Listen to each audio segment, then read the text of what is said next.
proyecto PROLAP 2, como ustedes conocen, como muchos de ustedes conocen, se desarrolla en 7 regiones del país e intenta tratar de mejorar la calidad de la formación técnico-profesional. En este momento estamos en plenas tratativas con los gobiernos regionales de las 6 regiones en las cuales interviene PROLAP 2 para intentar que el proyecto PROLAP 2 se haga sostenible a través de la transferencia de las oficinas descentralizadas a los respectivos gobiernos regionales. Tengo la esperanza que lo que se escuche acá servirá para que ustedes enriquezcan sus conceptos sobre capacidades y competencias. Bienvenidos a este segundo Congreso de la Formación Técnico Profesional del Perú. Muchas gracias. La competitividad del Perú existe y las cifras, ¿no?, a nivel internacional lo muestran. Sin embargo, hay un punto donde todos podemos coincidir en que Perú tiene aún una debilidad bastante fuerte, es el tema de recursos humanos y de capacidades de los recursos humanos. Y eso no porque los peruanos no tengan capacidades, sino que más bien las estructuras de formación profesional y de técnico medio todavía, a pesar de muchas experiencias muy valiosas, no responden totalmente a la demanda existente a nivel laboral. La formación profesional no va a poder ser competente, no va a poder ser incorporada en el mercado laboral basado en una demanda, si es que las empresas no se involucran directamente en la formación. Las reflexiones de este segundo Congreso Internacional que desarrolla PROLAP debe permitir decirle a los futuros decisores cuál es el camino, proponiendo ideas modernas, proponiendo un programa de desarrollo de formación técnico-profesional con viabilidad legal, con viabilidad técnica, con viabilidad administrativa y lo que yo siempre llamo la viabilidad fáctica, pragmática ante la complejidad del país. Por eso, educación técnica, sí. Fortalecer la educación profesional, sí. Pero una educación técnica moderna, multifuncional, basada en el desarrollo de competencias y de capacidades que permitan generar opciones laborales viables, pero que no solamente vayan al oficio mecánico, sino que vayan a una formación de la especialidad técnica, que lo profesional englobe el conocimiento, la capacidad o la habilidad mental u operativa y la actitud o valor que son fundamentales en un profesional eficiente y ético.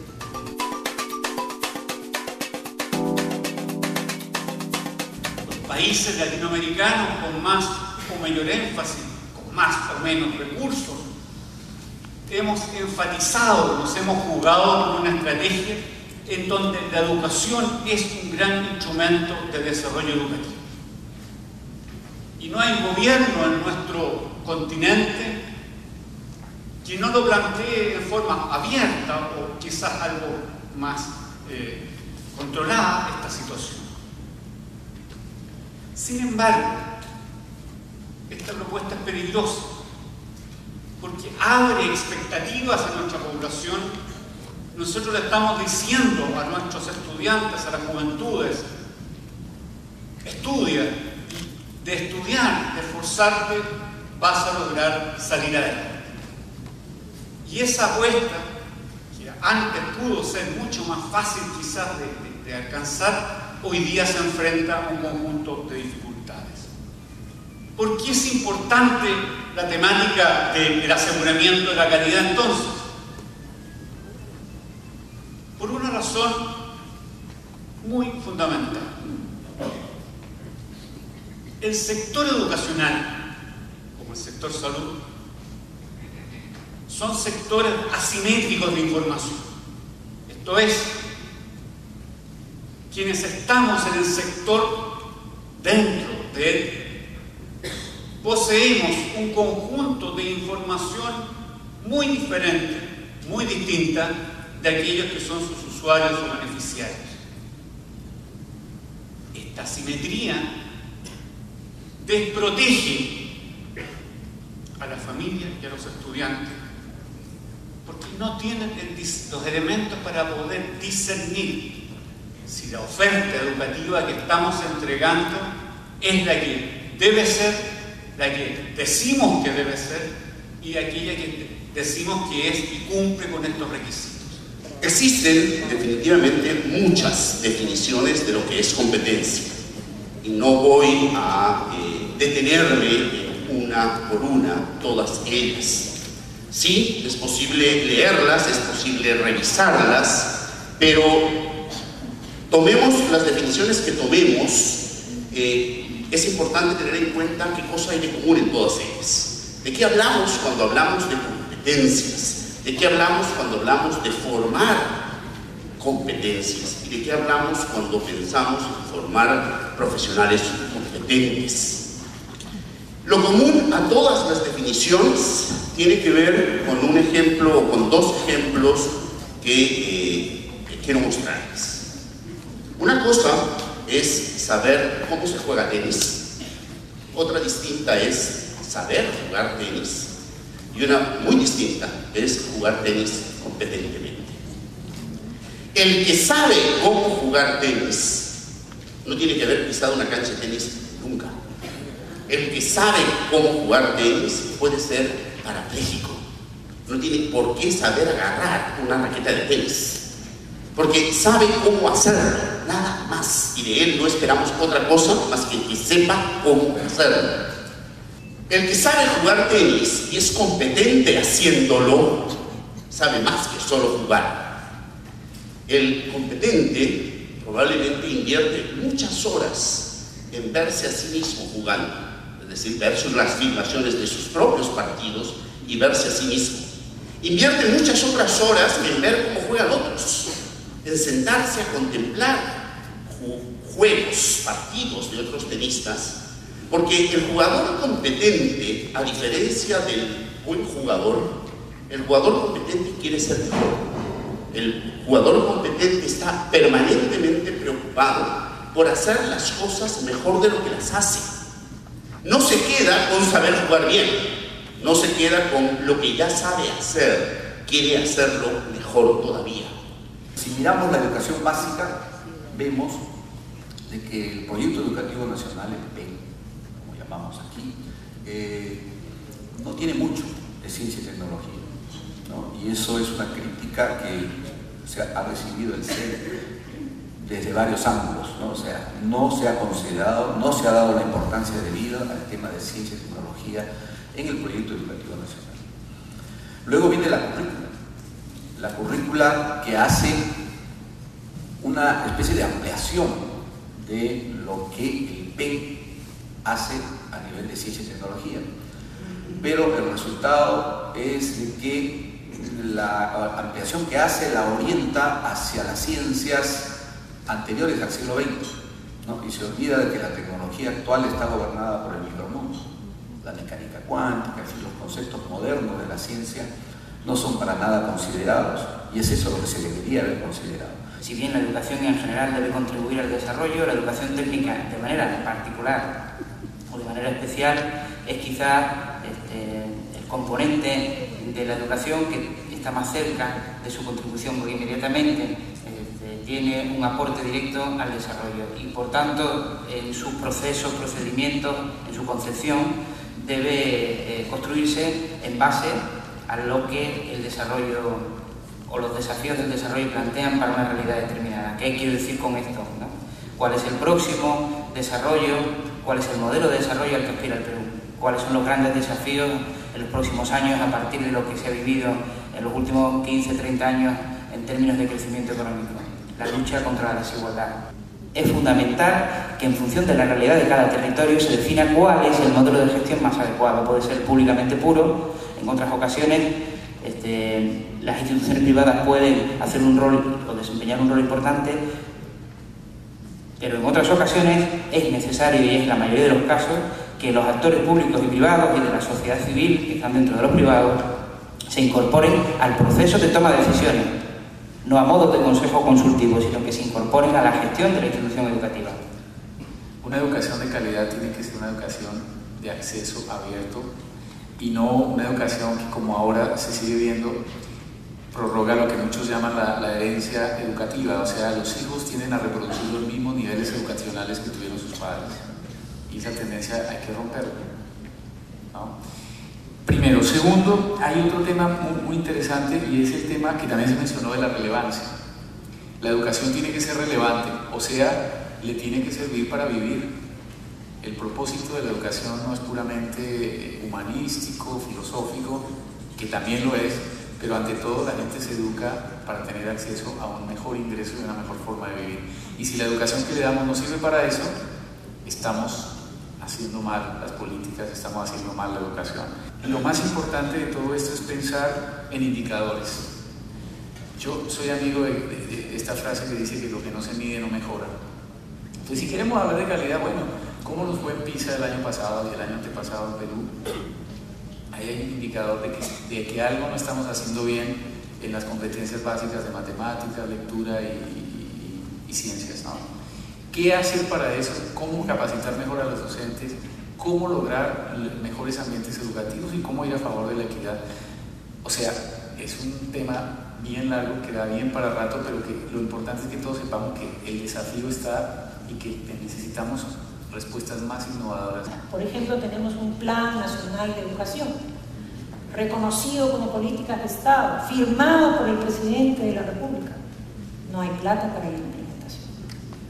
Tenemos los famosos lineamientos de la formación profesional que se hicieron en 2008, me parece, y también se aterrizó con esto en las regiones, pero no hay plata para la implementación. Es decir, nos quedamos con los documentos y algo nos está pasando en términos de que realmente podamos mirar el largo plazo. Porque lo miramos, así como se hizo una descripción de cómo son las competencias, hasta que sabemos y conocemos, o sabemos cómo hacer, pero no logramos realmente aterrizar y llevar eso a la práctica, porque falta presupuesto, porque falta una serie de aspectos, o porque nos falta realmente convicción de que el largo plazo es importante en términos de mirar el futuro.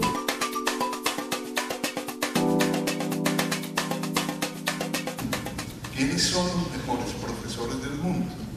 Aquellos a los cuales sus alumnos les aprenden más y mejor. Y después investigó qué cualidades tenían esos profesores cuyos alumnos aprenden más y mejor. Y encontró, para sorpresa de muchas personas, que depende solo de 4 cualidades principales. Esas 4 cualidades son las primeras: motivan a sus aprendices. Son profesores que tienen la cualidad de interesar, de motivar, de captar la atención. Número 2, son profesores claros. Explican las cosas sin rodeos, sin irse por las ramas, sin confundir, sino de la manera más sintética, más organizada y más precisa posible. Tercera, cierran cada tema que explican con muchos ejercicios, aplicación, problemas, disertaciones, uso de ese conocimiento. Es decir, no se contentan solamente con que sus alumnos sepan algo, sino que cierran sus temas con una serie grande de aplicación. A partir de eso que propuso Benjamin Bloom, existe una didáctica universal, como creyó Comenius, y que todos han refutado a Comenius, pero ahora vuelve a ponerse muy de moda en contra de De Crowley, de Montessori, de Pestalozzi y de esos pedagogos, y vuelve a ponerse de moda porque sí parece que existe una mejor didáctica universal que debe y que puede usar cualquier profesor, independiente de lo que enseña, independiente de si es profesor de preescolar o de primaria o de universidad o de doctorado. ¿Cuál es la mejor didáctica a la luz de lo que sabemos? Es una didáctica que tiene 3 fases en todo proceso de enseñanza, en todo, observen la expresión que utilizo, en todo proceso de enseñanza. 1, una fase afectiva. 2, una fase cognitiva. Y 3, una fase expresiva. Si la educación debe contribuir al desarrollo humano, la educación tiene que desarrollar capacidades. Y las capacidades dirigidas al logro de un propósito concreto se llaman competencias. Entonces, no es que nuestro objetivo sea poner al alcance de los estudiantes informaciones, ni tampoco que logren construir conceptos, sino que esos conceptos, esas informaciones, las utilicen para que logren mejor sus propósitos. En consecuencia, la forma de aprender competencias no es aprendiendo por separado los conceptos de las operaciones físicas, ni tampoco aprendiendo por separado cuáles son los conocimientos aplicados, cuáles son las habilidades que intervienen, cuáles son las actitudes y cuáles son los valores. Esa no es la forma de aprender competencias. La forma de aprender competencias es integrando todos esos elementos, los elementos afectivos, los elementos intelectuales, los elementos conativos, todos esos elementos para el logro de un propósito. El docente facilita que lo comprendan. La pregunta es, ¿no debemos nosotros decir y atender a que los estudiantes aprendan? De nuevo, ¿no? ¿Cómo es que debemos enseñar, y sobre todo en educación técnica? Los alumnos, sin excepción, desconocen lo que van a aprender y carecen de porqués. De repente en la educación básica, digo de repente, tal vez esto se da con alguna frecuencia, pero en la educación técnica yo creo que este vector se invierte, ¿no? Generalmente los alumnos conocen lo que van a aprender, no todos, pero una gran mayoría, y por supuesto están, ¿no?, con muchos porqués antes, durante y después del desarrollo del aprendizaje. No estoy planteando el mejor de los mundos, pero estoy dando cuenta de mi experiencia y lo que ocurre en nuestras aulas. ¿Cuál es el reto de ese profesor para garantizar un estudiante competente? Hay un elemento fundamental porque muchos proyectos fracasan, y es el elemento de coherencia. Yo no puedo formar emprendedores si no soy testimonio de emprendimiento. Yo no puedo formar profesionales o estudiantes que sean capaces de trabajar en equipo cuando yo no soy capaz de trabajar en equipo. Es decir, el elemento coherencia en ese docente que supone esa capacidad de influenciar, valga la redundancia, en ese estudiante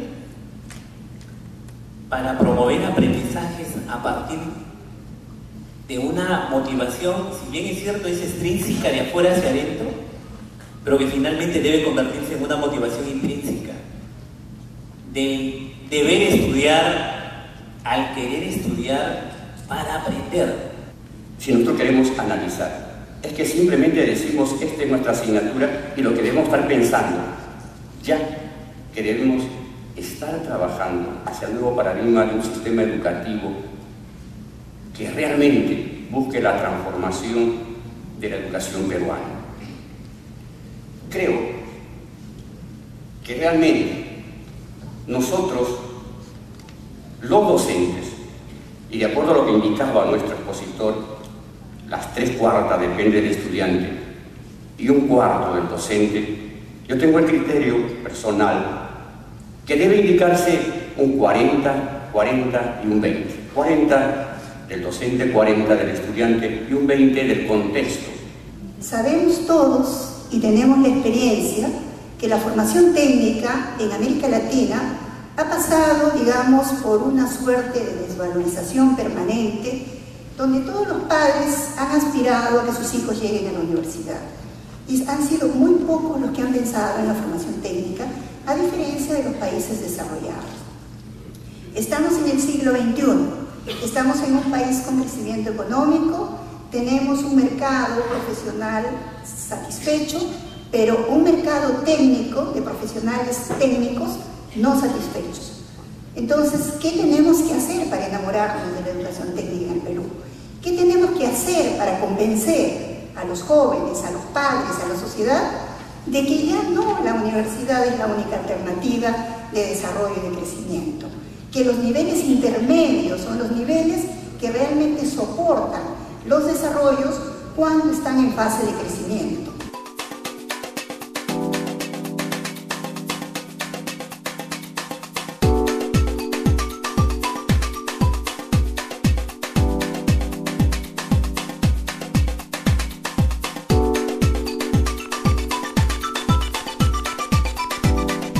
Nos encontramos con que existen dos vías diferentes para acreditar las competencias profesionales. Una, la vía formal, la vía académica, los estudios reglados, por la cual se obtiene un título o un certificado. Pero también existe otra vía, que es la de la evaluación y acreditación y certificación de las competencias. Es que en España utilizamos acreditación, pero en otros países se llama certificación. La verdad es que como la lengua española es muy rica, pues tenemos muchos términos para definir lo mismo. Digo que existe la vía de evaluar y certificar la competencia profesional adquirida por la experiencia laboral. Pues estamos llevando a cabo, bueno, ya hace meses que empezamos con las acciones dirigidas a preparar bien esta primera convocatoria, que, como decía también al principio, ha despertado un gran interés entre toda la población, ¿no? Por lo tanto, hemos llevado a cabo acciones de selección, formación y acreditación de asesores y evaluadores. También hemos ya colocado una plataforma de orientación por internet. Consideramos que la orientación es muy importante. Que son contextos de evaluación. Entonces, yo siempre a los docentes les recomiendo que en su computadora pongan siempre arrae.es, ¿no? Un clic, tengan duda, vayan hacia él. Esa es la Real Academia Española. Y la cualificación, esa es la preparación para ejercer determinada actividad o profesión. O sea, cuando yo busco una cualificación, significa que yo voy a tener después la posibilidad de hacer una actividad o ejercer una profesión. No habla del nivel, ¿no?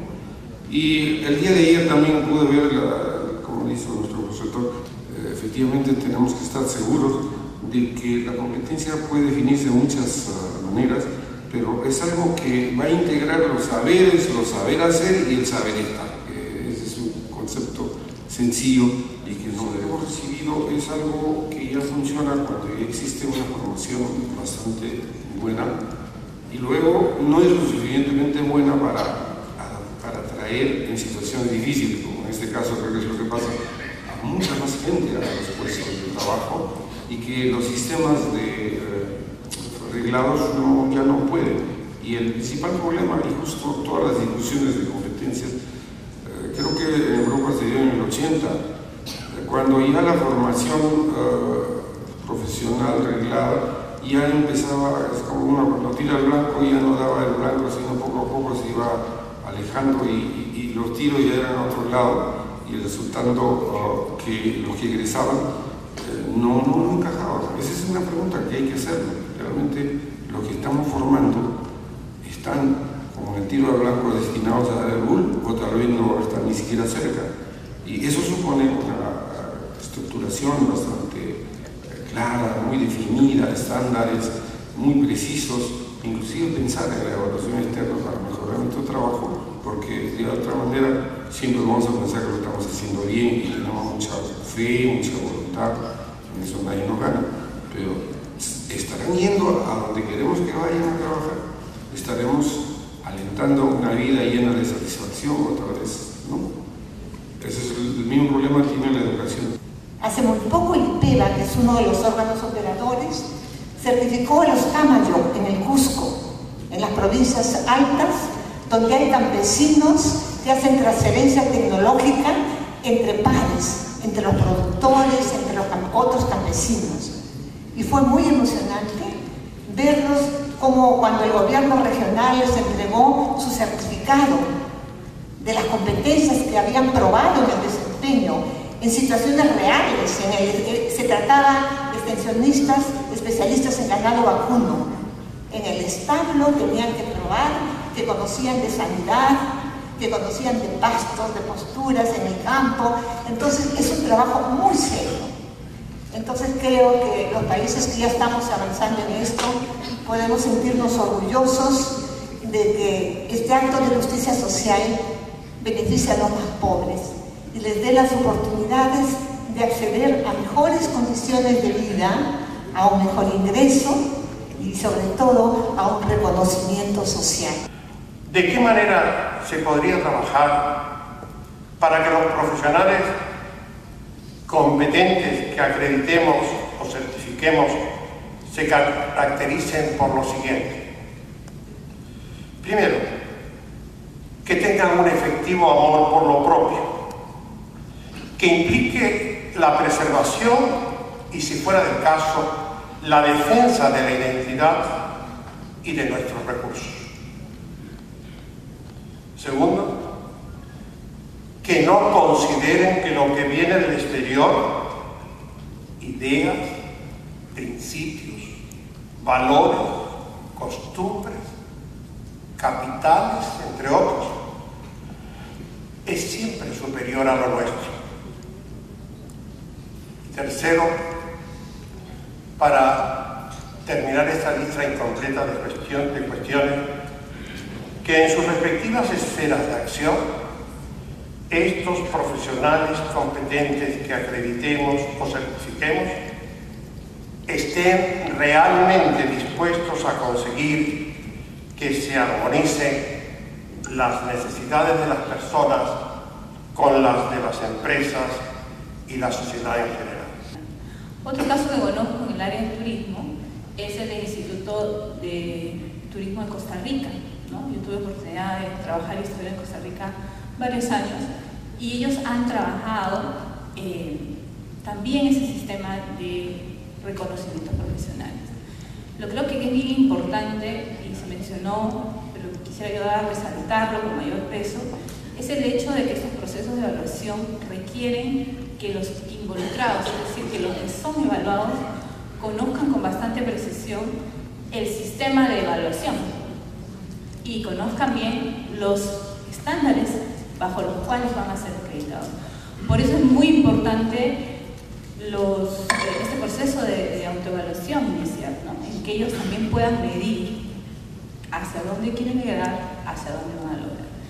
No quiero dejar de mencionar la importancia que tiene el poder brindar esas opciones, acceder a esos sistemas de formación y a los sistemas de reconocimiento para la competitividad del país, ¿no? Se mencionó al inicio de la sesión del día de hoy la importancia de lo que es tener profesionales competentes, y hay estudios bastante detallados y rigurosos que han encontrado una alta relación respecto a la competitividad del país, no solamente de un sector o de las personas que son competentes, respecto a las capacidades que sus cuadros profesionales de todos los niveles, mandos iniciales, medios y altos, logran demostrar.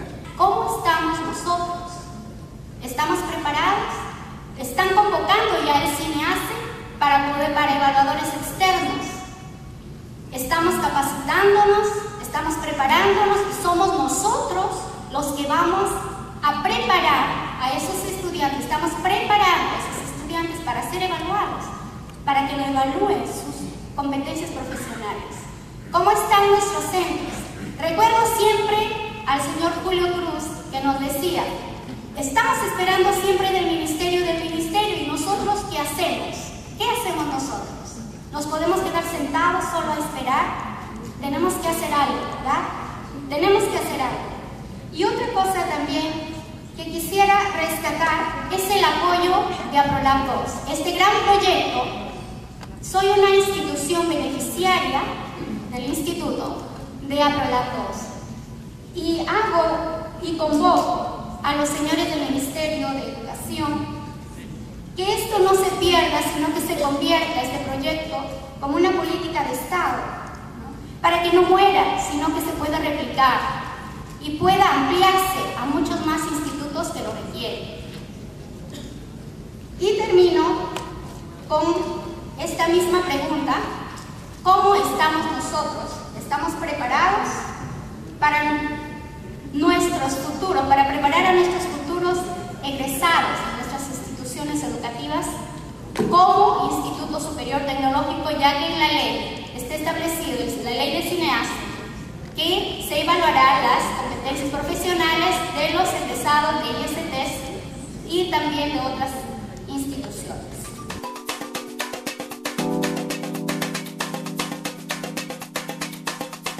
Estamos muy bien en actividades nacientes, estamos más o menos bien en oportunidades que son generadas no necesariamente por necesidad, sino por mejora.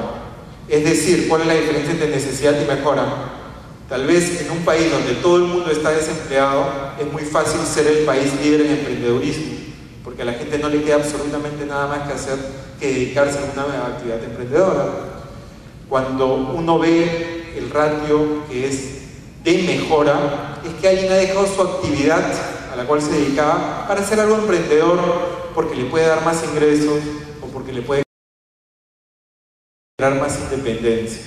Perú tiene buenos indicadores en el último año en el ratio de oportunidades generadas por mejora, ¿no? Lo cual es muy interesante. Pero estamos mal en el cierre, tenemos un alto índice de cierre, de función de empresas. Se crean muchísimas empresas, pero cierran rápidamente. Y en el establecimiento del negocio, que tiene mucho que ver con eso. A partir de los 3.5 años, ¿cuántos negocios hay en el Perú? En ese ratio estamos mal. Conseguir financiamiento en estos tiempos para nuevos emprendimientos es un poco difícil. Si ustedes buscan en el mercado financiero, no hay entidades financieras que presten dinero a empresas, por decirlo así, en papeles, ¿no es cierto? A ideas, a emprendedores.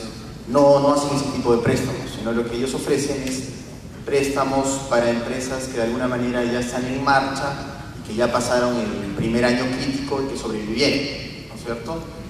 Pero realmente ese tipo de ayuda financiera no beneficia a los nuevos emprendedores, ¿no? Aquellas personas que tienen una brillante idea, quieren llevarla a cabo, pero no encuentran el financiamiento necesario. Entonces, ¿qué es lo que sucede? Que muchas veces las personas tienen que desistir de su idea, ¿no? Esto es algo muy triste. Nosotros, en el año pasado y actualmente, les comento un poco, hemos capacitado a 1.270 personas para que aprendan a hacer su plan de negocio, personas adultas, y a 1.750 jóvenes, ¿no es cierto? Entonces, ¿ellos qué hacían? Los capacitábamos, recibían entrenamiento, se les daba los conocimientos necesarios como para poder llevar a cabo un plan de negocio, y el trabajo final era que presenten el plan de negocio en físico. Entonces, nosotros, los emprendedores, estábamos muy motivados, hicieron eso, terminaron su plan de negocio, y acá venía el gran problema, ¿no? El primer desafío al que se enfrentaban: no conseguían financiamiento. Entonces, lo que nosotros hemos hecho es, a través del Ministerio de Trabajo y COFIDE, esas dos instituciones firmaron un convenio para destinar un fondo que pueda financiar estos nuevos emprendimientos, ¿no? El profesorado Creo que tiene la exigencia de estar más comprometido en el desarrollo de las capacidades que intervienen en el juicio y acción moral de sus jóvenes. Uno de los reclamos que hay en muchos lugares es que el profesor no se compromete con los jóvenes. Ciertamente eso tiene un costo, porque a veces nosotros en la enseñanza diaria necesitamos también poner distancia con los jóvenes, para que podamos también nosotros tener nuestro propio campo de acción.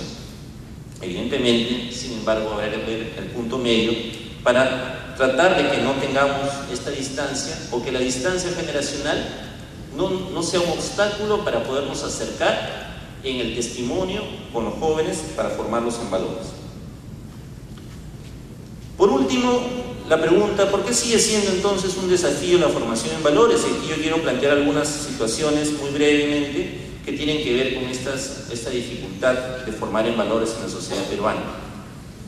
En primer lugar, esto nos atañe a todos los educadores y a los formadores, ¿no? Es que los procesos de formación en el terreno socioafectivo se han desarrollado mucho menos que los pertenecientes a los procesos formativos en el terreno cognitivo, ¿no? Eso nos está ocurriendo, ¿no? Si ustedes ven el boom del currículo, de los cambios curriculares, la atención está claramente por el lado de los procesos cognitivos, y es importante, pero no hemos entendido aún, o todavía no estamos desarrollando del todo, la formación en el terreno socioafectivo. Los formadores en general no han recibido una educación sistemática de esta naturaleza, tampoco para formar a sus alumnos en valores. Y entonces, este es un componente clave a abordar en cualquier programa de formación profesional y de educación básica que se quiere emprender, formar a los profesores en esta línea. De transmitir esta convicción de que lo que hacemos nos gusta, porque desde ahí que los chicos van a aprender.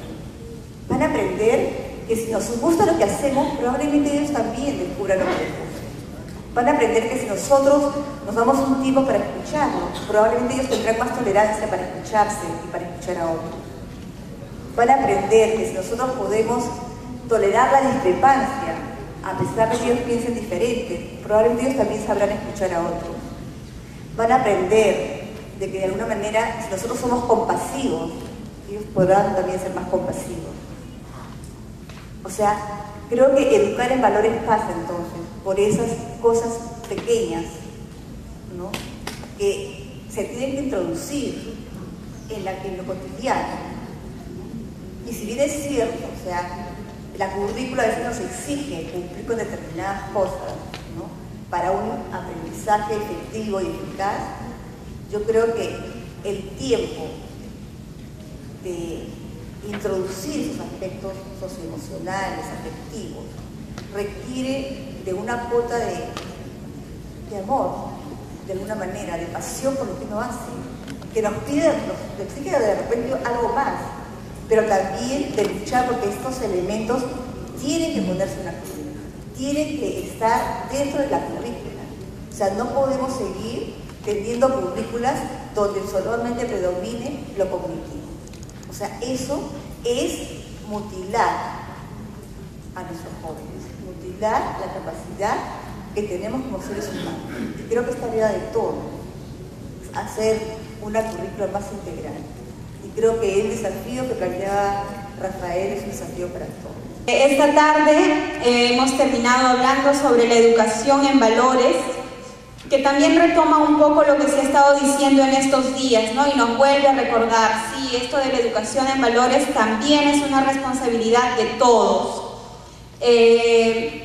¿Cómo hacemos para educar jóvenes, para educar personas? Porque en realidad creo que todos necesitamos constantemente ir educándonos a esto para estar abiertos al cambio, para tener una visión abierta. Y creo que experiencias como las que nos ofrece este congreso nos permiten justamente abrir, ampliar nuestra mirada, abrirnos, mirar otras experiencias. Creo que comenzamos quizás un poco pesimistas diciéndonos, uy, quizás nosotros no hemos hecho mucho, pero el hecho de mirar todas estas experiencias nos permite cuestionarnos y vernos a nosotros mismos y decir, no, finalmente sí estamos haciendo cosas, sí estamos avanzando, sí hay cosas que podemos compartir, explotar. De repente no está yendo todavía muy bien, pero sí podemos, o de repente hay cosas que están muy bien y podemos también compartirlas con los otros.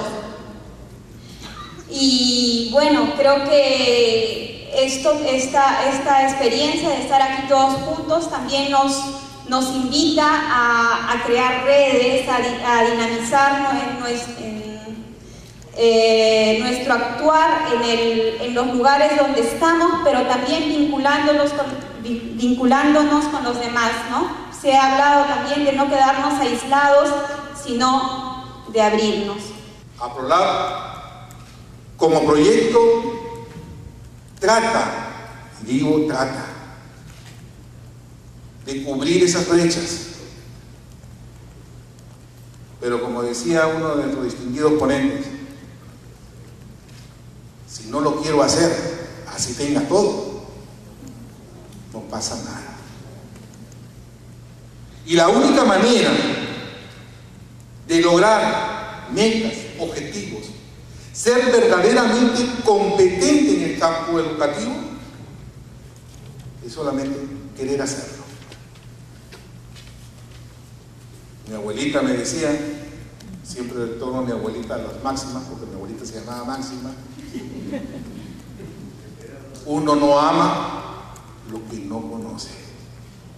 Y el maestro que conoce ama su profesión y la desarrolla con amor, paciencia y sabiduría. Maestros, maestras, público en general, tenemos un compromiso por delante, retos que cumplir. Hagámoslos por dos cosas. Primero, por nuestros jóvenes. Ellos no tienen la culpa de lo que viven hoy. Tracémosles un camino de esperanza, de romper el círculo de pobreza, de crecer como personas. Doy por clausurado el evento. Y el día de que camino, ese soy yo. Y en la lanza de que camino, ese soy yo. Como si otros vendrán, pero ninguno me sentirá. Nos vendrán, nos irán, pero ninguno me sentirá.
Stay